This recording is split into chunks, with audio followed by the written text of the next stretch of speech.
I can't help but think about the first tour I did around the world. It was in 1957, and there were 13 of us went out from Los Angeles, we went out to Honolulu, and then we went through the Orient. There were no other people traveling. When we came to Taipei, we landed, and there was a crew of newspaper people out to the airport to meet us. There were 13 Americans arriving in Taipei, and they wanted our photograph.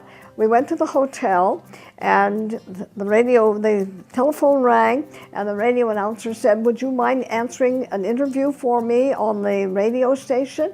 And I said, "I'd be happy to." And he said, "There are 13 of you Americans visiting?" And I said, "Yes." And he said, "I don't think we've ever had a group that large before." And I explained who we were, and that we were mostly school teachers on sabbatical leave making this trip. And he was impressed. I hung up, and the phone rang again, and it was Madam Chiang Kai-shek's secretary. "Would you be our guests at lunch at the palace? Madam Chiang Kai-shek would like to meet with you." So we went over and had lunch with the president's wife in essentially the White House of China, and Madam Chiang Kai-shek, a Sung herself from the famous family, so gracious, and after lunch she took us out to show us some of the public service charities that she was interested in, an orphanage, and so on. So it was one of those memorable trips because the entire trip went on like that. When we got over to Asia specifically, I had asked to go to Nepal, knowing that Nepal was going to open to the public that year.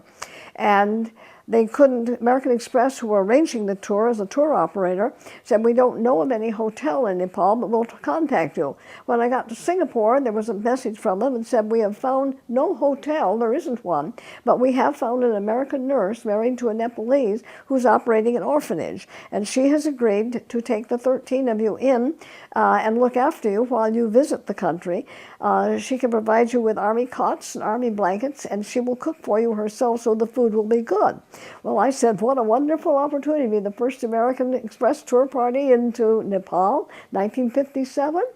And when we arrived at the airport in our DC-3, lo and behold, there stood 3 cars. They were kind of rickety looking. Then we discovered that they were the cars of King Mahendra, the ruler, and he had had those 3 vehicles brought to Nepal by Porterback in pieces. They reassembled them in Kathmandu, and they were his 3 cars to get around the country. He put them at our disposal for the days that we were there so that we could get out and go sightseeing. At that point in time, I thought, well, someday I will come back. 10 years later, I went back and stayed at the Yak and Yeti, the first hotel built in Nepal, and I've been back on average about once every 10 years since, to be able to monitor the periods that elapsed between 1957 into 1967 and then 1977, the years of the dreadful penetration of the overseas travelers going into Nepal for drugs and the drug culture that developed there, and that was a sad era of their development. So time moves on. But my life has been filled with many such adventures that I could name.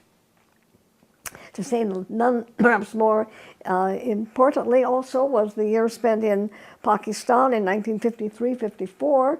Over in here, I wanted to find a way to get around the world again and get around the world, and as such, applying for a Fulbright grant gave me that opportunity, and we took the car and tried to drive to India twice. Didn't succeed because of problems in Iran. Eventually did get there, and the year that I was teaching in Pakistan, I drove 10,000 miles also in India and saw a great deal of northern India firsthand. That was a wonderful experience, to say nothing of being in Peshawar, one of the 2 oldest cities in the world, as a home base. And I grieve for Peshawar and Pakistan now in their battle with Afghanistan and Al-Qaeda.